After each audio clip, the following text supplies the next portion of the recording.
In connection to the previous class, as per the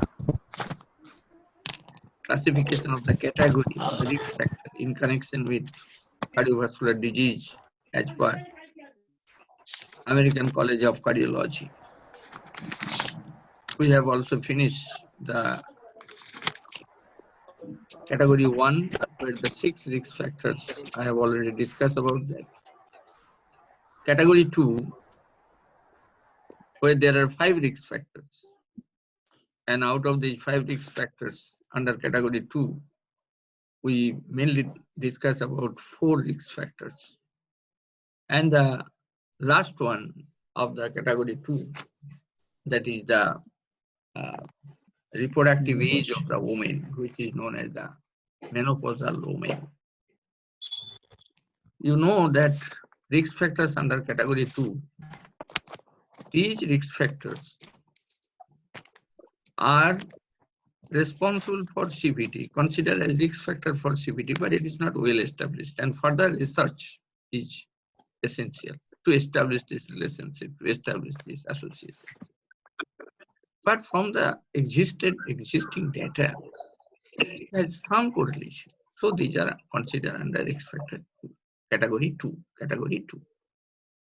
Out of these, in this category, we have mentioned that there are 5 risk factors. Okay. And out of these 4 risk factors we have already discussed, and the 5th one under category 2 is the menopausal woman. It has been indicated that at the premenopausal state, the incidence rate of the CVT, that the cardiovascular disease, is comparatively less than the postmenopausal woman. And it has been indicated that at the perimenopausal age, that means at the age of 45 to 50 years of age, perimenopausal, that means adjacent to the menopausal stage. It has been indicated that the incidence rate of cardiovascular disease is gradually increased. So up to before menopause, the cardiovascular disease risk is remaining in a stable state. At the perimenopausal state, perimenopausal, that means 45 plus minus 3, 4. Around this stage, the incidence rate of CVT is gradually increased. And it has been indicated that in the perimenopausal stage, actually, the serum cholesterol level is increased by 19%, 19. Serum cholesterol level is increased by 19%. And this is due to the low level of estradiol. So the actual relationship between the menopause and the CVT is not established, because somebody claimed that this is not due to the menopause, but this is due to the cholesterol level. Then the elevation of the plasma cholesterol is responsible for the high rate of the incidence of the CVT. But this cholesterol elevation is associated with the menopausal stage, and for this reason, these are considered under category 2, because this association between the physiological state of the menopausal condition with CVT is not established conformly. Okay, so this is about the category 2 risk factor. Next, we consider the category 3 risk factors. What are the risk factors which are included under category 3? Now, category 3 risk factors are those risk factors where further research are required, because there are very few information about risks due to the elevation, risks of CVT due to the elevation of these sensors. So ample evidence is not available till now. But there are no controversy. As for example, in case of category 2, there is some controversy, but in category 3, there is no controversy, but there is very few information. And so further research is required in this line to establish the associationship, to establish the relationship about the factors which are considered the risk factor for CVT. So these are under category 3. So is it clear? Category 3. Category 3 risk factors, that means the evidence is not ample, evidence is not sufficient enough to reach a conclusion, to draw a conclusion about the associationship, about the correlationship between these risk factors and the onset of CVT. So further research is essential. So these are under category 3. And there are 6 risk factors under category 3. So in category 1, 6 factors. In category 2, 5 risk factors. And in category 3, another 6 risk factors. Okay. What are these 6 risk factors? One is known as psychological factor.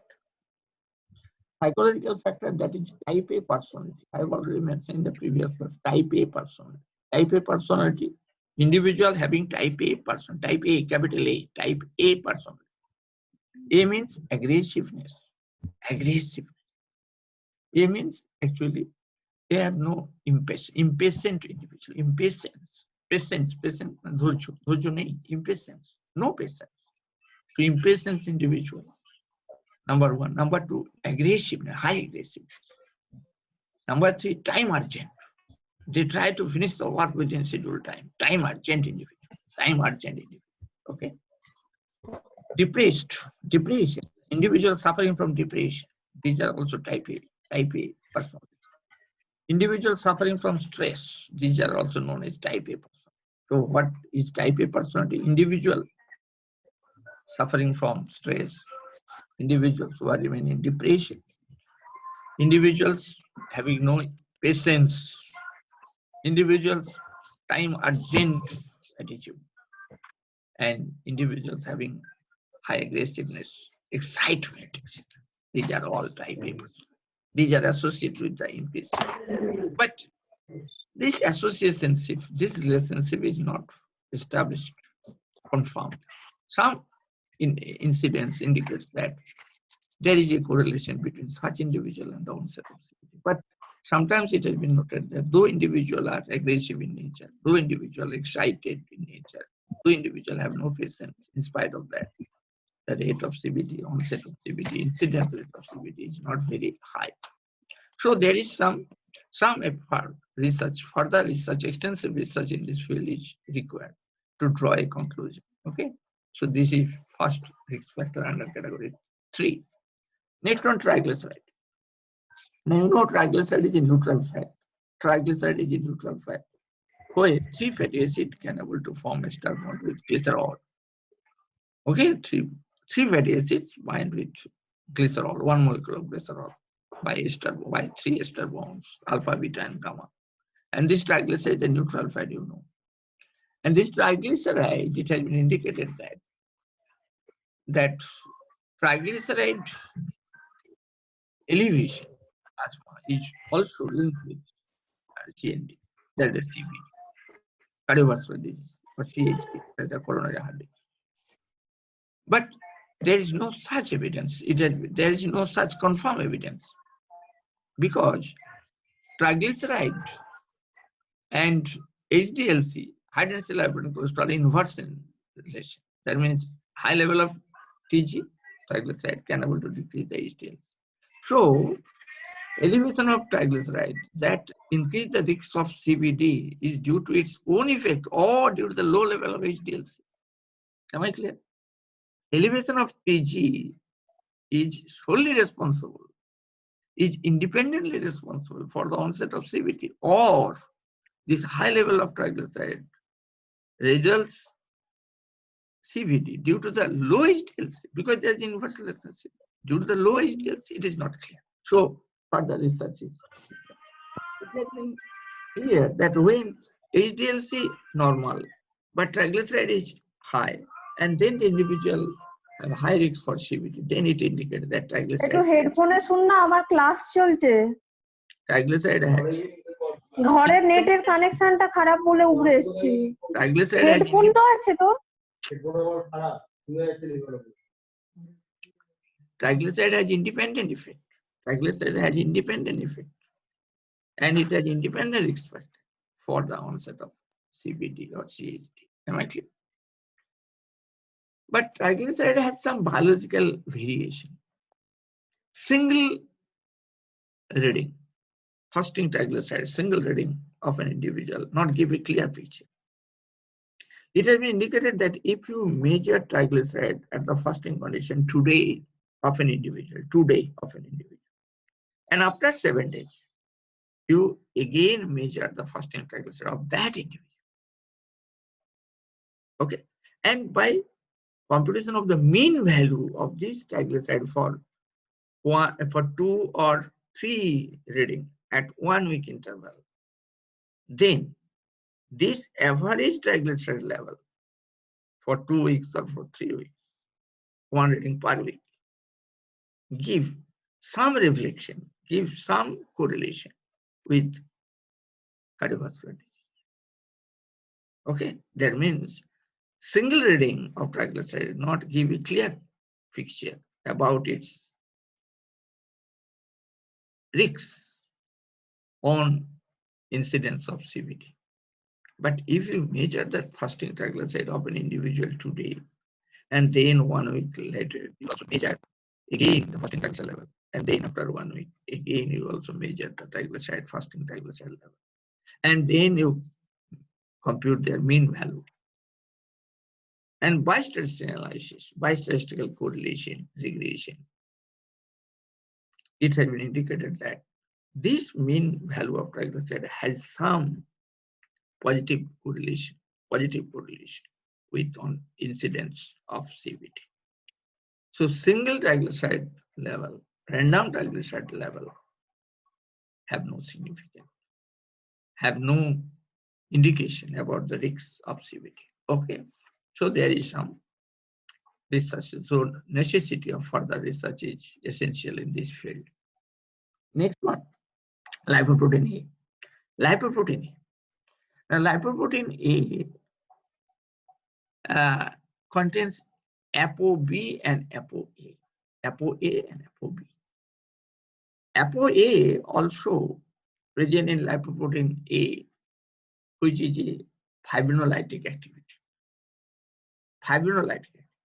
But when lipoprotein A has dominant apoprotein B, I repeat again, lipoprotein A, okay, lipoprotein A, that if this level is more than 30 mg per DL, then onset of CVD is increased. But there is some controversial result. Why? Because lipoprotein A contains 2 apoprotein, apoprotein B and apoprotein A. If apoprotein B is more than A in this lipoprotein A, then its risk level for the incidence of CVD is high. But when apoprotein B, okay, ApoB is more than ApoA in lipoprotein A. When ApoA is more than ApoB in lipoprotein A, then it acts as a fibrinolytic activity where the incidence rate for CVD is decreased. So there is a controversial role of lipoprotein A. Am I clear? Now, fourth risk factor under category 2 is known as homocysteine. Okay. So homocysteine is also one of the risk factors for CVD or CAG. Homocysteine. And it has been indicated that homocysteine its direct contribution for the elevation of the risk on CVD is not clear. It has been indicated that if there is a high level of creatine, if the creatinine level is high, which is associated with the plasma homocysteine level. So if the elevation of plasma homocysteine, then the elevation of plasma creatine level is high. And you know plasma creatine is indication of the renal function. High level of plasma creatine indicates the renal function is decreased. And due to the low renal activity, there is a risk phase of the coronary heart disease. So homocysteine directly or by increasing the creatinine in plasma results, the risk of CVD or CSD is not clear. Similarly, another one that is a genetic factor which is associated with the homocysteine metabolism known as methylene tetrahydrofolate reductase, MTHR. methylene tetrahydrofolate reductase. So the variation in the activity of this gene, that is the methylene tetrahydrofolate reductase, if the activity is high, then plasma homocysteine level is high, and it also increases the CVD. So some genetical variation is also associated with the CVD, that is associated with the homocysteine metabolism. I repeat it, that genetical variation which is linked with hyperactivity of the MTHR gene, MTHR, that is the methylene tetrahydrofolate reductase. If this gene activity is high, then increase of plasma homocysteine level, and it is also noted that there is a high level of the CVD. Now, it has been indicated that when plasma homocysteine level is more than 15 micromole per liter, 15, if the homocysteine level is more than 15 micromole per liter, okay, it has been indicated that cholesterol elevation is also noted by 20 mg per day.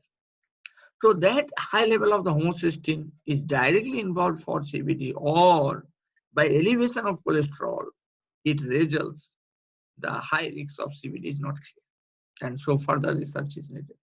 I repeat this point again, that if homocysteine level is increased by 15 micromole per liter, if homocysteine level is increased 15 micromole per liter, then plasma cholesterol level is elevated by 20 mg per dl, not liter, 20 mg per dl. So homocysteine elevation in plasma can able to increase the cholesterol level in plasma, and this high level of the cholesterol can able to act as a risk factor for the CVD. So there is no evidence, direct evidence, that high level of homocysteine directly involved for incidence rate, increasing the incidence rate of CVD, or elevation of homocysteine via cholesterol elevation acts as a risk factor for CHD or CVD. So to clear this dilemma, okay, more research, extensive research work is needed. Another one, oxidative stress. You may say that oxidative stress is a most important factor for CHD or coronary or cardiovascular disease. Is it? Okay, there is no question about that. But direct involvement of the oxidative stress is not clear, because oxidative stress can able to results the LDL ox formation, LDL ox, that is the low density lipoprotein cholesterol oxidation. But LDL oxidation, which is a crucial factor for this CND, that is the CVD, or you may say CHD, coronary heart disease or cardiovascular disease. So oxidative stress directly involved, or by oxidation, peroxidation chain reaction of the lipoprotein, by which the LDLC is transformed into LDL-OX, and that LDL-OX acts as a risk factor for CHD or CVD is not clear. So oxidative stress is also under category 3, because more research is needed in this line. And another one, alcohol consumption. It has been indicated that individuals who are very much habituated with alcohol intake, the incidence rate of CVD is high. But it has been also indicated that individuals who are under moderate consumption of alcohol can able to reduce the CHD. So there is a controversial bit. Alcohol consumption, not very excessive alcohol consumption in some of the individuals, that there is high incidence rate of CVD, high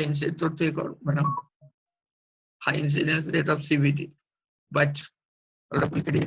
but in some individuals,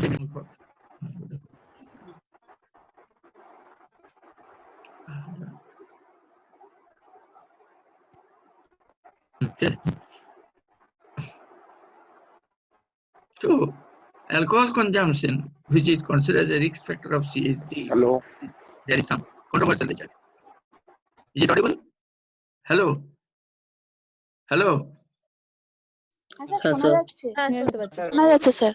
So there is also dilemma about the role of alcohol consumption considering as a risk factor for CVD, because some individuals who consume moderate amount of alcohol are suffering from CVD, but some individuals who consume moderate amount of alcohol, where CHD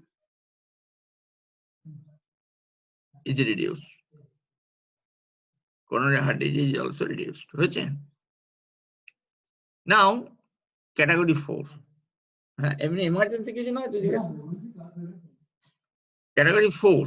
Now, category 4, that means under category 1, category 2, and category 3, all are modifiable factors. Mind that. In the previous class, we have already mentioned that risk factors are of two types, modifiable and non-modifiable. Okay. All modifiable factors, as per American College of Cardiology, all modifiable factors are divided into category 1, category 2, and category 3. And non-modifiable factors under category 4. So what are the risk factors under category 4? Category 4 cover those risk factors for CVD or CHD who are considered as modifiable, non-modifiable risk factor. Non-modifiable. That means we are unable to modify it. We are unable to modify their level, their intensity, etc. etc. Okay. As for example, you know that age. I already mentioned that age is a non-modifiable factor. You are unable to modify the age of an individual. It has been indicated that along with the advancement of the age, the incidence rate of CHD is also increased. Okay. So it is not, it is established, but this category 2 are considered those risk factors which are non-modifiable, cannot be modified, non-modifiable. As for example, above the age of 45 years, the risks of CVD in Asian countries is gradually increased in case of male. And in case of the female, above the age of 50, the risks of CVD is gradually increased in female. So along with the advancement of the age, the CVD risk is also increased. Next one, family history. Family history. Family history you are unable to modify because I have no capacity to change the history of my parents. I have no capacity to change the genetic history of my grandfather, grandmother. Okay, so these are non-modifiable. So family history, that means it has been indicated that if an male candidate is suffering from CVD before the age of 45 or in female before the age of 55, okay, it has been indicated that there is a genetic linkage. There is a link of first blood relationship about myocardial infarction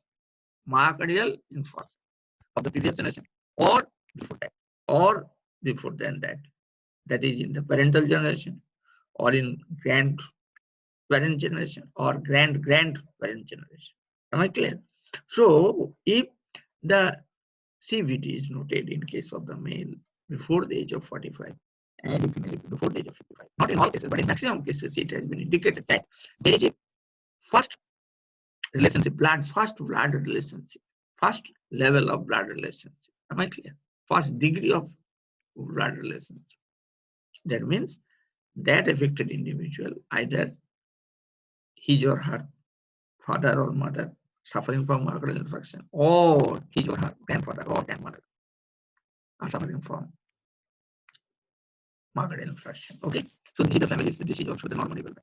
Next one, there's the inflammatory marker. Inflammatory marker is also non-modifiable. You are unable to modify that inflammatory marker. And it has been indicated that C-reactive protein, C-reactive protein, you know that this is the most important plasma sensor of the inflammation.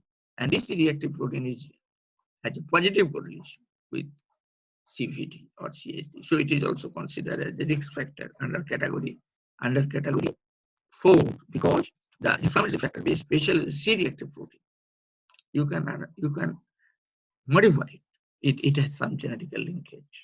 So CRP, that the C-reactive protein synthesis, cannot be changed. If my parental generation or grandparent generation or grandparent generation are suffering, there's a tendency of inflammation, high degree of inflammation, then the C-reactive protein is also high, and that gene is also transmitted to myself, and thereby the CRP is also high, and that CRP can able to enhance cardiovascular disease. So this is all about the category of 4 category of risk factors about CHD or CVD as per American College of Cardiology. Category 1, there are 6 factors. Category 2, there are 5 risk factors. Category 3, there are 6 risk factors. And category 4, there are 3 risk factors. Am I clear? Category 1, I have given the definition about category 1, category 2, category 3, and category 4. Okay. Now, we'll also go to another topic of the public health, of this epidemiology and public health, that is public health program in the paper of the public health 102. Okay. Or 103, public health.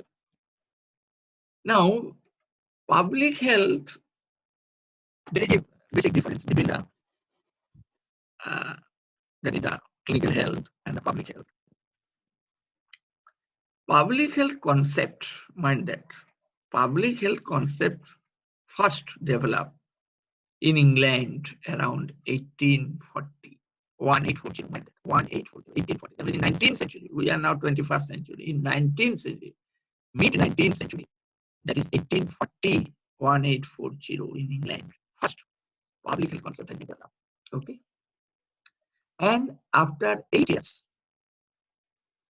that is in 1848, Public Health Act has been introduced in England. So throughout the world, the first nation which is responsible for public health development, public health operation. Okay. And the disease. Sir শোনা যাচ্ছে না sir The disease. Sir শোনা যাচ্ছে না sir ঠিক করে The disease. The disease. The disease. Sir কথা কেটে যাচ্ছে স্যার কথাগুলো কেটে যাচ্ছে So the disease from which the public health concept has been developed in England, that is known as cholera. And for this reason, mind that from the viewpoint of the disease in connection with public health concept development, cholera is known as father of public health. Cholera is known as father of public health. From the viewpoint of the disease which is responsible to develop the concept of public health, that is the cholera. And we first find out the need of public health for the prevention of the disease, for the promotion of the community health, that is the cholera. And so cholera is considered the father of public health. Okay. Now the question is that, what is public health? What is public health? Now healthcare and public healthcare is also different. Healthcare and public healthcare is also different. Healthcare, mind that, healthcare is the most important line, and write down it. Healthcare is vital to all of us some of the time. I repeat it. Healthcare is vital to all of us some of the time. Not all the time, some of the time. For example, when we are injured or when we are suffering from a particular disease, we take the facilities of the health. Suppose I am suffering from diarrhea, then I go to the health institute for my treatment. There is the healthcare. So not all the time. In all the times I am not going to the health institute for my treatment. Okay. So healthcare, that means which is vital to all of us some of the time. But public healthcare is vital to all of us all of the time. As for example, sanitation. This is important to all of us all of the time. All of the time. Either you are in college or you are in university or whether you are in home or whether you are in market, the sanitation and hygiene maintenance is most important. So healthcare, I repeat it, healthcare is vital for all of us some of the time.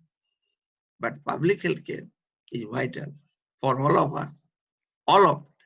All of the time, not some of the time, all of the time. Okay? Now, healthcare may be defined as, what is the definition of public health? What is the definition of public health?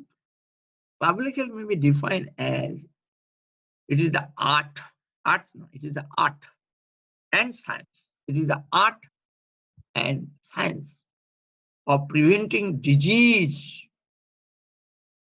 prolonging the lifespan of community members and promoting the health through organizational effort of the society. Through organizational effort of the society. I repeat it. What is public health? Public health is the art and science of preventing disease, prolonging lifespan of community members, and promoting health of the population. Either your village population, or either your district population, or either your state population, or either of your national population, or either the global population. Health, promoting health of population through organizational effort of the society. That means without participation of society, you are unable to implement the public health properly. As for example, at present, COVID-19 prevention. So that is the help of all the community members is required. And for lockdown. So if the cooperation is not coming from each and every individual, that process would not be maintained. Social distancing, it is the effort of each and every individual. So that is the public health minded. So that would be implemented through organizational effort of the society.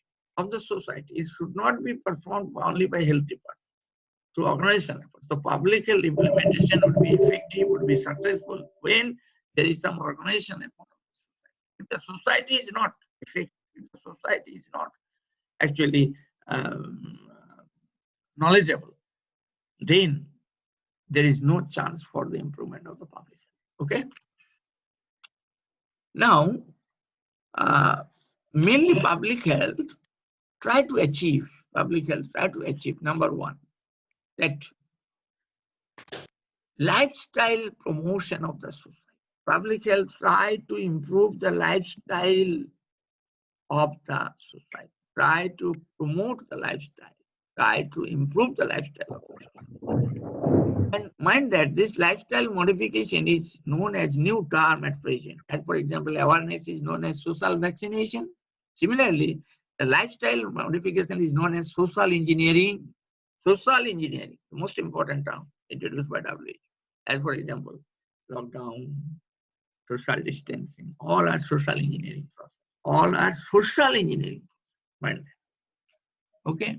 So, a lifestyle promotion of the community, number one. Number two, it tries to prevent the different disease and injury. Prevent the disease and injuries. Number three, it tries to detect, prevent, and respond to the infectious disease.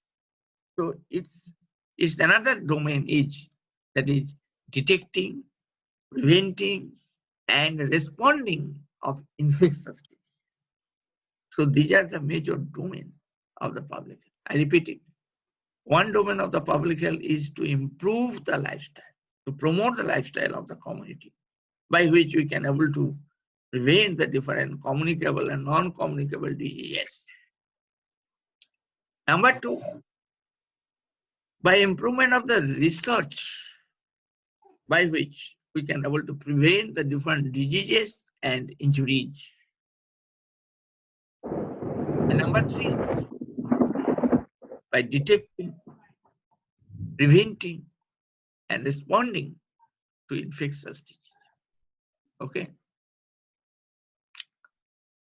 Now, a large part of public health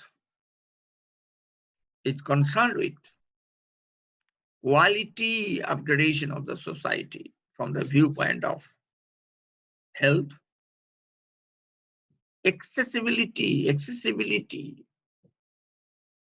of the community members of the existing healthcare facilities, and third one, equity of the healthcare services to all the community members without considering their financial condition, race, religion, etc., etc.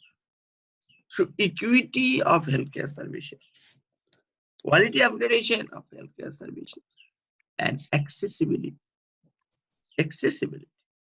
of the healthcare services. Okay. And the major discipline of public health are medicine, nursing, nutrition, environmental science, health education, health service administration, behavioral science. So these are the major domains of the public health. I repeat it. Major domains, major area of public health. There are the medicine, nursing, nutrition, optometry, environmental science, health education, health service administration, and behavioral sciences. And it active focus on entire population, in holistic approach, in entire population, rather than an individual patient. Mind that clinical healthcare, we are very much concentrated for a particular individual. And for example, when COVID-19 patient admitted into the hospital, then doctors are very much concentrated and very much attentive to that individual